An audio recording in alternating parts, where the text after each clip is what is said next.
Welcome to an alphabet of fairy in the letter T. In this episode, we are going to take a look at the Tiddy Mun, the Trasgu and the Trow.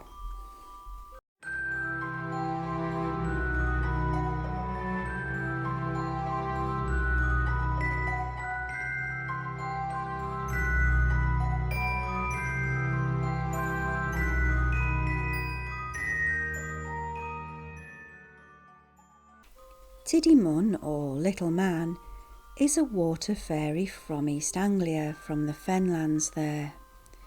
Tiddy Mun controls the strange mists that hover over this water-filled landscape, raises disease from the waters and the marshes. He is quick to anger, but locals would still appeal to him in times when the waters were dangerous.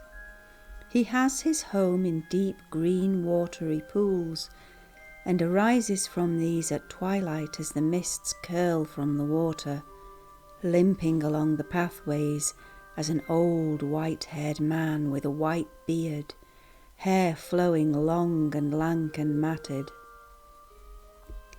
He is hidden from sight as he walks through the mists, wearing a long grey robe. He is said to laugh like the sound of a peewit and whistle like the swirling winds, and locals would treat him as sometimes friendly, unusual for a water fairy, yes. As the floodwaters rose around the farms and the cottages, the people would cry to Tiddy Mun, "Tiddy Mun, Tiddy Mun without a name, the water's through." A sound of a peewit would be listened for, and if one was heard, they knew that they would be safe under the protection of Tiddy Mun. Trasgu are fairy folk from the Asturian region of northern Spain who attach themselves to certain families and are somewhat akin to brownies or leprechauns. They are mischievous, but not malicious, merely causing exasperation rather than actual harm. They will steal keys, move furniture, make noises all night long, and yet they will also help around the household if left alone. In Asturias, naughty children are still called pequeños trasgus, or little trasgus. To this day full of mischief, but an affectionate term.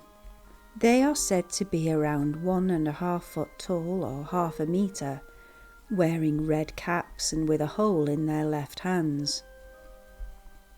In one tale, a family pestered to the point of desperation by their trasgu decided to leave their farm. They packed up all they owned and climbed onto the cart ready to leave and find some peace at once. The parents of the family realised that they had left a bundle of corn back in the house, and they sent their youngest son to fetch it quickly. The little boy ran in, and the trasgu was there running out, carrying the bundle of corn. "Don't worry," he shouted to them, "I'm bringing it with me." And so the trasgu ended up moving house with the hapless family. This is an interesting story as it resembles very much the Boggart of Boggart Hole Clough tale from my Boggarts episode, a place I'm very familiar with as I was brought up very near Boggart Hole Clough, and the story is so similar.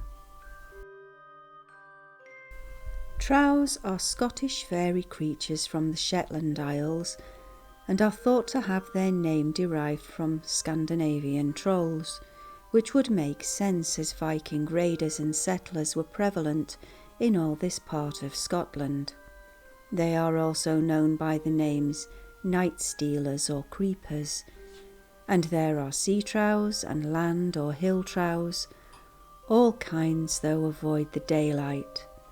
Land trows are said to wear grey clothing and are short, misshapen creatures, most of the time invisible to all.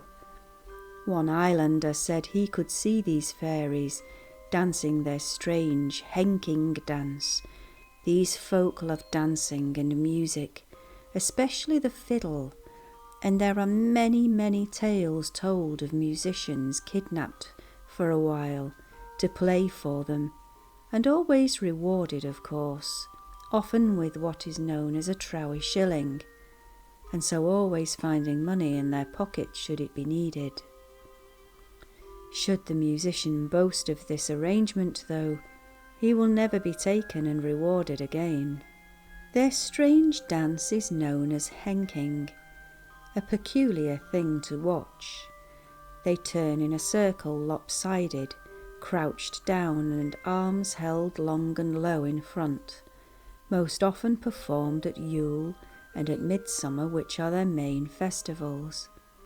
Newlyweds would be very careful in their new homes in case the brides were kidnapped by the Trows to act as wet nurses to their own fairy babies. And of course there was always the fear and danger of changelings being left in place of their newborns. There are many, many collected true tales and sightings of the Trows, and I have an episode dedicated just to these fascinating creatures. However, they are such fascinating creatures, I thought they needed to be added into the alphabet as well. Thank you for listening to the latest episode of An Alphabet of Fairy. I'm still enjoying it, and we're getting closer to the end. So, until next time, dear friends, take care, brightest of blessings, and remember, don't play with the fairy folk, or you may end up in one of my folk tales yourself.